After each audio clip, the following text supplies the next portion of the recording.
নজর রাখবো খড়দার দিকে। খড়দায় উদ্ধার হয়েছে আগ্নেয়াস্ত্র। কুখ্যাত দুষ্কৃতীর বাড়িতে পুলিশের অভিযান, যৌথ অভিযান খড়দা এবং কামারহাটি থানার।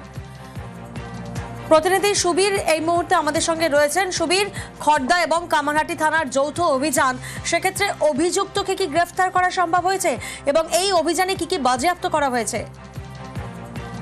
দেখো, গতকাল মধ্যরাতে খড়দহ থানা এবং কামারহাটি থানার যৌথ অভিযান, গোপনে অভিযান চালানো হয় এবং অভিযান চালিয়ে এই একদম পানিহাটি এবং কামারহাটির একদম বর্ডার এলাকা, সেই নয়াবস্তি এলাকা, সেই নয়াবস্তি এলাকাতে কিন্তু নঈম আলী ওরফে নেপালি, তার বাড়িতে কিন্তু অভিযান চালানো হয় এবং তার বাড়িতে অভিযান চালিয়ে কিন্তু দেশি বিদেশি আগ্নেয়াস্ত্র উদ্ধার হয়েছে, পাশাপাশি প্রচুর কার্তুজ উদ্ধার হয়েছে।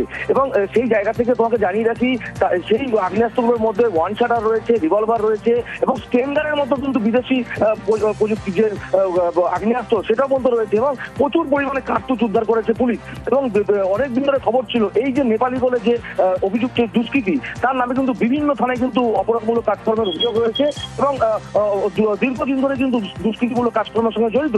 এবং তোমাকে এটাও জানিয়ে রাখি যে পানিহাটি পৌরসভার এক কাউন্সিলর ছত্রছায়ায় কিন্তু এই নেপালি থাকতো এবং তাকে কিন্তু বিভিন্ন জায়গায় খোঁজা খায় তল্লাশি চালাচ্ছে কামারহাটি ও খড়দহ থানা। বেশ, ধন্যবাদ সুবীর।